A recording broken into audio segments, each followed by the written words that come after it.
Assalamualaikum warahmatullahi wabarakatuh. Yang terhormat Bapak Ibu dosen penguji uji kinerja pada PPG Transformasi Pendidikan Agama Islam tahun 2026. Perkenalkan, saya Dharma Wangsa, mahasiswa PPG Daljab tahap 4 tahun 2025 di LPTK UIN Maulana Malik Ibrahim Malang dengan nomor induk mahasiswa 2509191115128. Pada hari ini Rabu tanggal 21 Januari 2026, saya akan melaksanakan praktik uji kinerja di Sekolah SMP Negeri 17 Kabupaten Tebo, Provinsi Jambi, kelas 9 dengan materi meraih ketenangan jiwa dengan meyakini qada dan qadar. Terima kasih. Selamat menyaksikan. Assalamualaikum warahmatullahi wabarakatuh.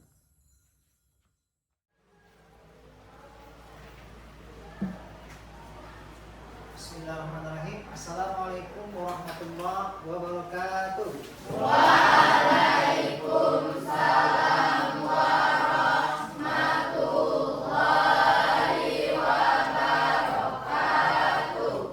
Baiklah anak-anak semua, sebelum kita memulai pembelajaran kita pada siang hari ini, yaitu pembelajaran PAI, ada baiknya kita awali dengan pembacaan doa. Mudah-mudahan dengan pembacaan doa ini seluruh aktivitas kita di kelas ini, seluruh materi yang kita pelajari dimudahkan oleh Allah Subhanahu wa taala.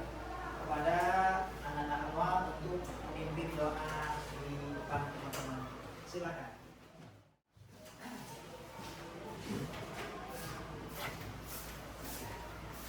Siap, gerak. Berdoa mulai.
Allah senantiasa menyembuhkan dari penyakit. Silakan berdiri.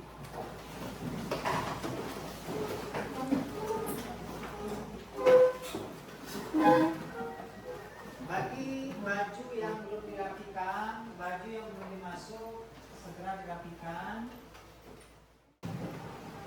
Sudah lengkap semua?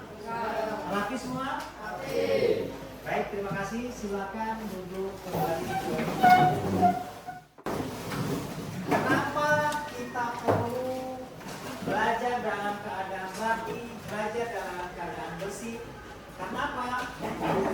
Karena kebersihan itu kebersihan sebagian dari iman.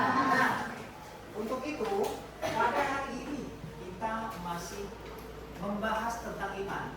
Tapi apa? Iman kepada qada dan qadar.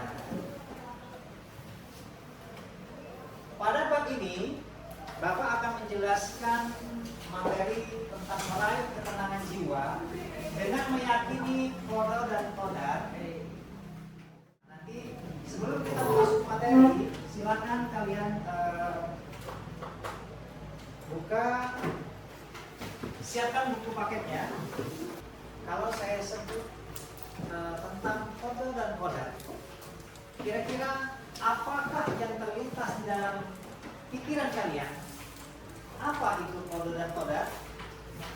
Apa yang Anda pikirkan ketika mendengar kata qada dan qadar? Siapa yang bisa menyampaikan? Qadar yaitu ketetapan Allah Subhanahu wa taala terhadap segala sesuatu sejak zaman azali. Sedangkan qadar adalah perwujudan atau kenyataan ketetapan Allah Subhanahu wa taala terhadap semua makhluk. Oke, itu pengertian dari qada dan qadar. Tapi dalam kehidupan sehari-hari, misalkan itu qadarnya Allah, itu qadarnya Allah. Kira-kira yang terlintas dalam pikiran kita itu apa? Takdir. Bagus. Kalau tadi inilah yang kita pelajari hari ini, yang kita renungkan hari ini, apa itu qada dan qadar. Kemudian apa yang Anda ketahui tentang takdir? Kira-kira anak-anak semua, takdir itu apa sih kira-kira? Ketetapan. Kemudian apa lagi? Ketentuan. Apa lagi? Keputusan dari Allah. Nanti sama-sama kita pelajari. Silakan membuat kelompoknya masing-masing. Kelompok yang sudah ditentukan. Pertama kita lihat qadar. Qadar adalah ketetapan Allah Subhanahu wa taala terhadap segala sesuatu sejak zaman azali. Zaman azali adalah yang berani angkat tangan, silakan dilihat. Zaman azali adalah zaman sebelum bumi diciptakan. Zaman yang telah ada sebelum bumi diciptakan. baik sekali. Nah ini kita baca, qada adalah ketetapan Allah Subhanahu wa taala terhadap segala sesuatu sejak zaman azali. Namanya zaman azali. Sedangkan qadar dari segi bahasa adalah ukuran kepastian, kekuasaan, peraturan, kemampuan, kehendak, perwujudan, dan lain-lain sebagainya. Secara definisi, qadar adalah perwujudan dari ketetapan Allah Subhanahu wa taala. Nah, nanti di buku paket kalian, di buku ada penjelasan. Nah, sedangkan kalau kita lihat apa perbedaan qada dan qadar, siapa yang bisa memberikan penjelasan tentang perbedaan qada dan qadar? Ada yang bisa? Dan menyeluruh. Contohnya adalah kira-kira orang Indonesia ini ada yang meninggal. Kira-kira orang Inggris ada yang meninggal tidak? Prancis ada yang meninggal tidak? Semuanya pasti akan merasakan mati. Siapa yang tahu ayat Al-Quran tentang kematian? Ada kelompok yang bisa menjelaskan? Kullu nafsin. Ada yang ketemu ayatnya? Ada yang bisa mengulangi? Di sini yang bisa mengulangi ayat dibacakan oleh teman kalian? Qadar merupakan ketetapan Allah dari zaman azali, kemudian tidak bisa dirubah. Kemudian qadar juga bersifat universal, global, menyeluruh, dan tidak ada yang bisa sembunyi dari penglihatan Allah Subhanahu wa taala. Contohnya adalah kematian. Selain contoh kematian, ada yang bisa memberikan contoh? Kelahiran. Selain itu, bencana alam. Nah, ini merupakan perbedaan qada. Ini qada, sedangkan qadanya Allah. Nah, ini qadarnya Allah.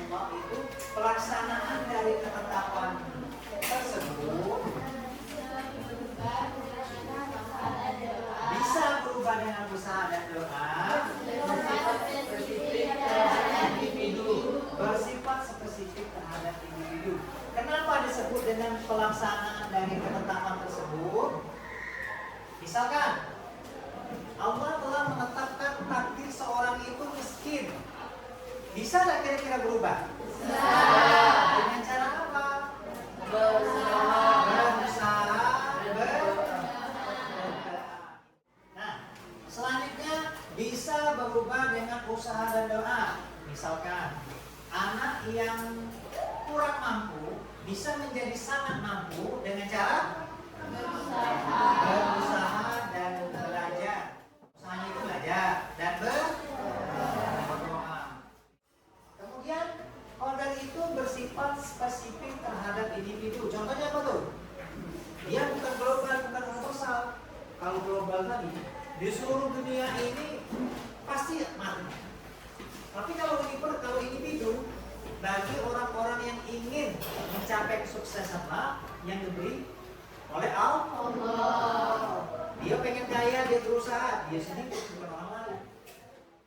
Ini merupakan contoh dari program. Nah, contohnya adalah kekuasaan. Kekuasaan ini meliputi apa? Meliputi rezeki, meliputi apa lagi? Kedudukan, pangkat, dan lain sebagainya.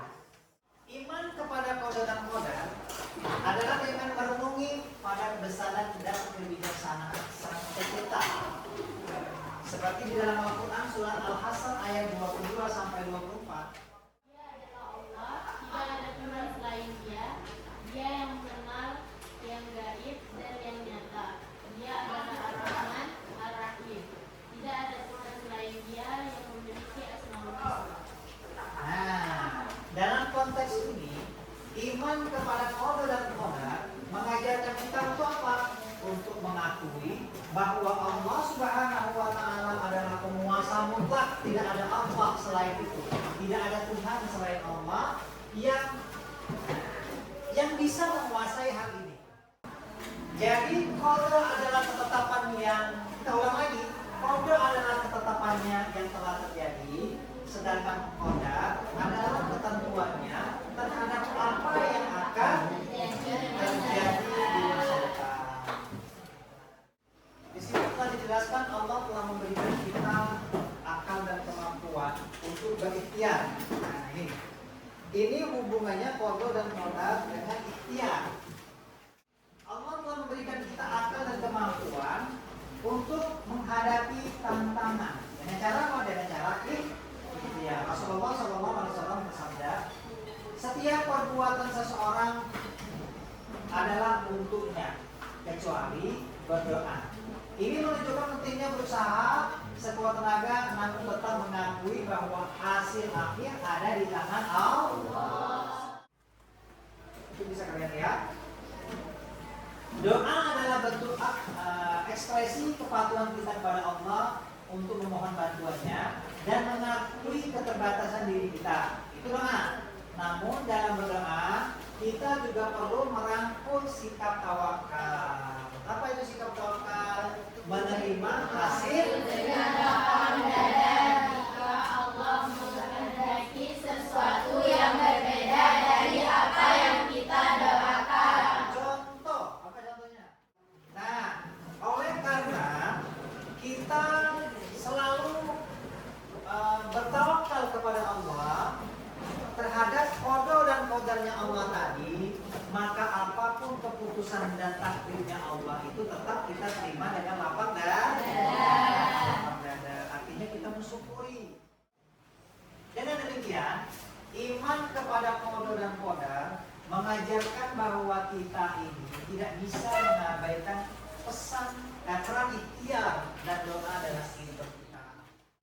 Kita tidak bisa mengandalkan kekuatan diri, tetapi juga mengandalkan rahmat dan rencananya Allah itu sangat amat indah untuk masa depan kita. Asalkan kita mau berusaha dan berdoa. Sebelum kita mulai, ada video pembelajaran. Video pembelajaran ini kisah tentang apa sih itu takdir. Nah, takdir itu kan bagian dari qada dan qadar. Silakan kalian. Ada roti, makannya nanti sore aja.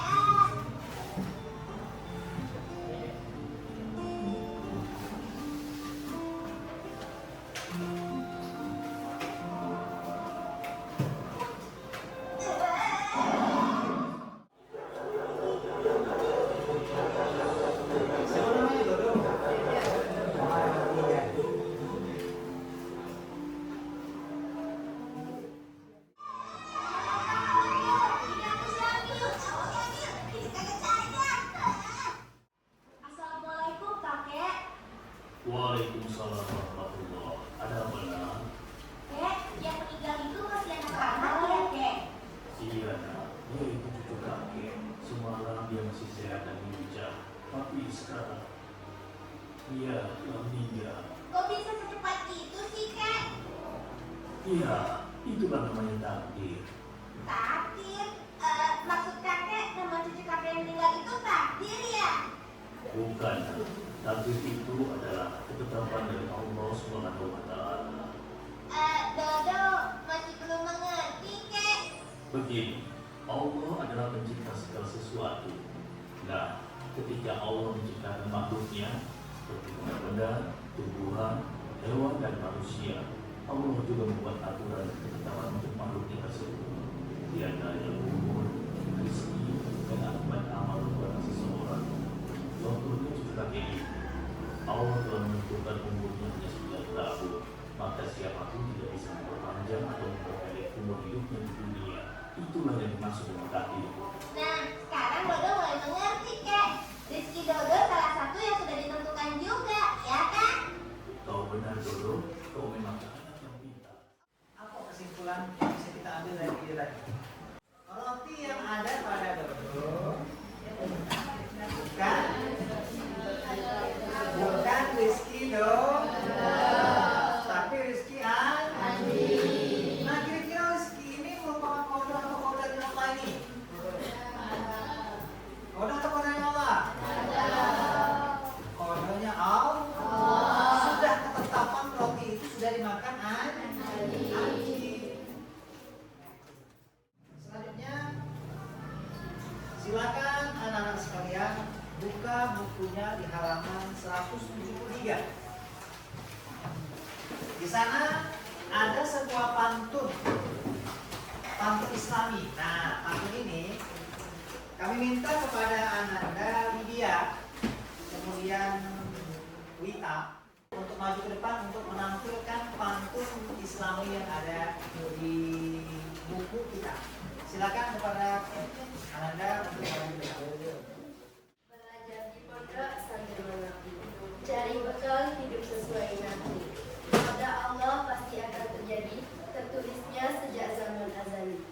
Pulang ke kampung untuk bersuah dengan ayah bundanya. Kita berusaha dan berdoa Allah sang penciptanya. Sungguh senang lihat para pelajar.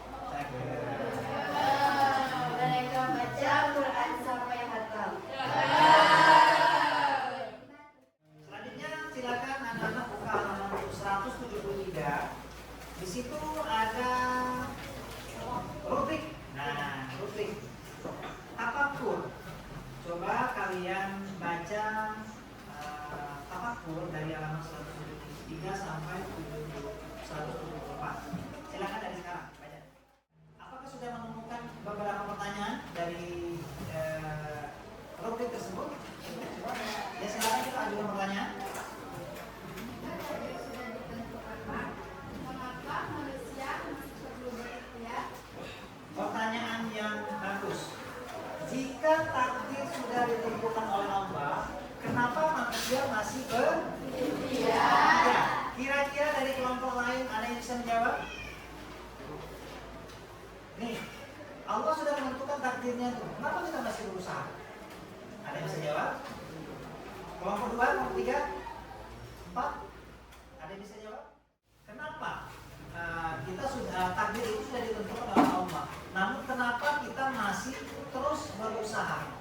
Jawabannya adalah manusia itu tidak mengetahui takdirnya Allah tadi. Kira-kira kita sudah tahu takdir kita ini matinya kapan? Sehingga kita selalu menjaga kesehatan setiap hari. Kita sudah tahu kira-kira besok kita ini akan menjadi orang pintar atau bodoh. Sehingga pada saat sekarang kita berusaha untuk belajar. Itu merupakan jawaban kenapa kita harus berusaha meskipun takdir sudah ditentukan oleh Allah. Satu pertanyaan lagi yang bisa memberikan pertanyaan yang mau menanyakan. Oke, Denny.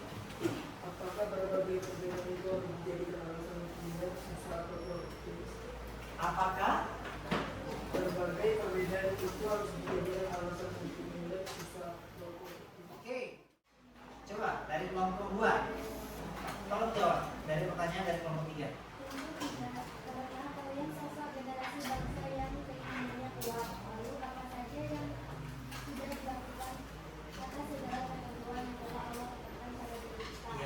bukti? Kita merupakan generasi-generasi yang diberi kekuatan oleh Allah itu dalam berusaha, berdoa. Kenapa harus minder? Nah ini bukti. Bukti apa? Bukti bahwa status perbedaan itu bukan alasan untuk kita menjadi minder. Oke. Nah, saya rasa pertanyaan tadi cukup. Saya berikan aplaus yang bagus, support yang bagus kepada kalian yang telah memberikan pertanyaan.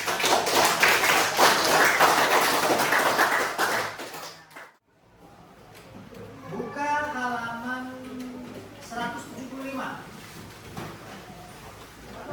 Di halaman 175, kalian tiap-tiap kelompok itu disuruh menjelaskan. Ingat, disuruh menjelaskan. Silakan salah satu dari anggota kelompoknya menyiapkan pena, pulpen dan buku. Silakan. Kalau ada kesulitan silakan tanyakan kepada saya. Kalau ada kesulitan silakan jangan sungkan untuk menanyakan kepada orang lain. Nah itu jelaskan bagaimana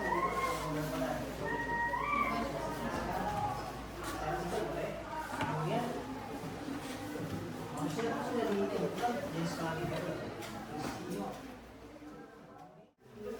Gimana? Maksudnya? Kalau yang nomor 1 jelaskan, kemudian nakoda. Nah yang nomor 2 ini dalam kehidupan sehari-hari kita kan ada payo. Bagaimana, sudah selesai?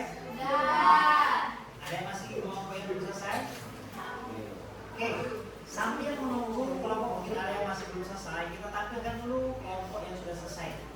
Kita minta kepada kelompok 1 untuk maju ke depan untuk menyampaikan hasil dari renungannya tentang apa? Tentang aktivitas kegiatan. Assalamualaikum warahmatullahi wabarakatuh. Waalaikumsalam warahmatullahi wabarakatuh. Perkenalkan, kami perwakilan dari kelompok 1 akan menyampaikan hasil diskusi kami mengenai qada dan qadar. 1. Jelaskan bagaimana hubungan antara qada dan qadar. Qada dan qadar adalah dua hal yang saling berhubungan antara satu sama lain. Qada merupakan sebuah rencana, sedangkan qadar merupakan kenyataan yang terjadi. 2. Sejak zaman Azali, manusia telah ditentukan jenis kelamin, kebahagiaan, hidupnya dan ajalnya. Bagaimana seharusnya sikap kalian terhadap pernyataan tersebut, kaitannya dengan segala aktivitas yang dilakukan sehari-hari? Bagaimana kelompok 2? Ada yang mau menanggapi? Kelompok 3 mau menanggapi? Kelompok 4? Nah, kita berikan aplaus yang meriah kepada kelompok 1. Ya, silakan kelompok 1 kembali ke tempat duduknya. Assalamualaikum warahmatullahi wabarakatuh. Waalaikumsalam. Kami akan menyampaikan hasil renungan tentang qada. Nah, silakan kelompok 4. Saya minta kepada Anda untuk membacakan hadis yang diriwayatkan oleh Bukhari di halaman 176. Silakan baca hadisnya dengan lantang. Silakan berdiri di situ. Yang lain silakan disimak hadisnya.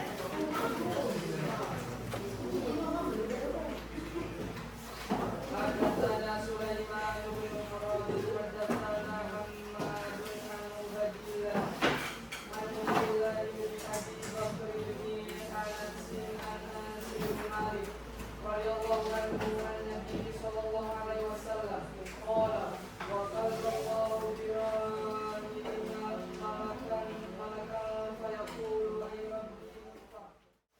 Nah, tadi kalian sudah menjelaskan. Kalian sudah menjelaskan apa itu kode dan koda, kemudian menjelaskan hubungan antara kode dan koda.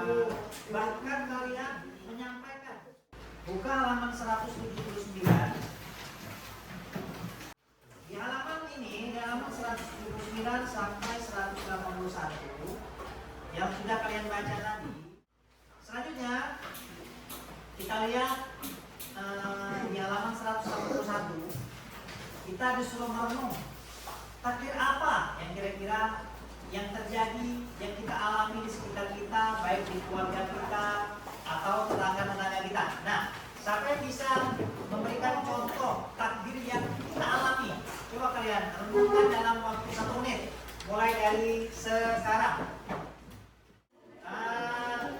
Sangat menarik, tiap-tiap kelompok itu berdiskusi dengan model dan pengalaman dan berita yang sangat menarik.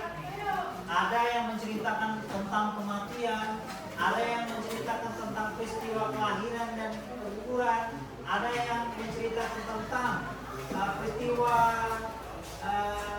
jatuh, peristiwa kecelakaan, ada yang menceritakan tentang kegembiraan mendapat sebuah anugerah kendaraan baru.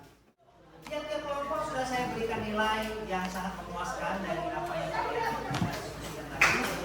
Kita berikan Agus yang melihat.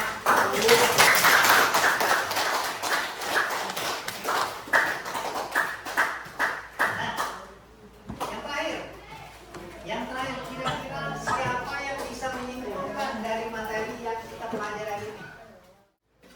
Apa kesimpulannya? Kesimpulannya adalah meyakini pada qadar, hati menjadi lebih tenteram dan terhindar dari penyakit hati yaitu iri dan dengki. Dengan meyakini qadar dan qadar, hati menjadi lebih tenang dan terhindar dari penyakit hati. Apa penyakit hati itu? Kemudian ada yang bisa menyimpulkan lagi selanjutnya? Siapa bisa menyimpulkan? Ya. Menghadapi musibah dengan sabar dan menerima nikmat dengan syukur, menyadari semuanya adalah bagian dari takdir. Adapun kesimpulan yang dapat kita ambil pada hari ini adalah qadar adalah ketetapan Allah Subhanahu wa taala yang ditentukan sejak seseorang berada dalam kandungan dan berkaitan dengan semua makhluk yang diciptakan. Sementara itu, qadar merupakan realisasi dari ketetapan tersebut di mana segala sesuatu terjadi sesuai dengan perintah Allah berdasarkan azali. Kemudian dengan meyakini qadar dan qadar, hati menjadi lebih tenang dan sesuai yang disampaikan oleh teman-teman tadi, karena yakin segala sesuatu terjadi atas kehendak Allah yang Maha Baik. Kemudian menghadapi dengan kita meyakini qadar dan qadar, kita bisa menghadapi musibah dengan sabar dan menerima nikmat dengan syukur, menyadari semua adalah bagian dari takdir. Dengan kita meyakini, beriman kepada qadar dan qadar, tidak membuat pasif, melainkan memacu untuk terus berusaha, berikhtiar, berdoa, dan menyerahkan hasil sepenuhnya kepada Allah Subhanahu wa taala. Yang terakhir, yakin bahwa di balik setiap ketentuan Allah terdapat hikmah kebaikan meskipun awalnya terasa berat. Alhamdulillah.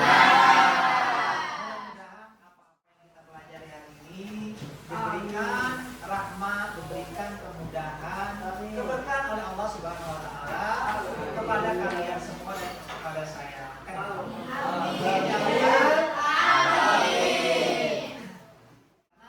Waktulah yang memisahkan kita, masih ada jam pelajaran lain yang nanti akan kalian hadapi dengan semangat, kalian jalani dengan hati yang penuh dengan kegembiraan.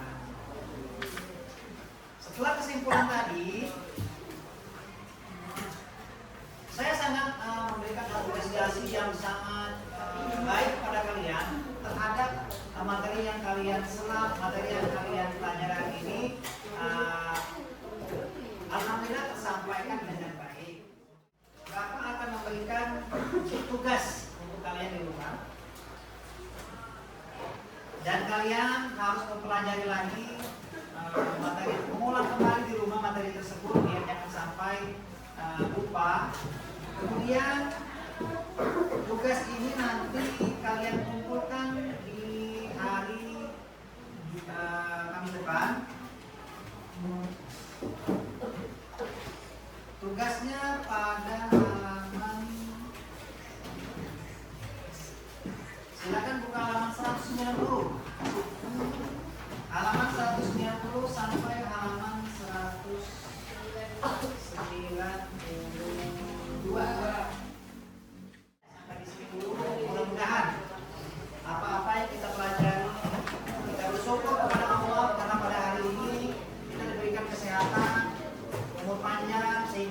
bisa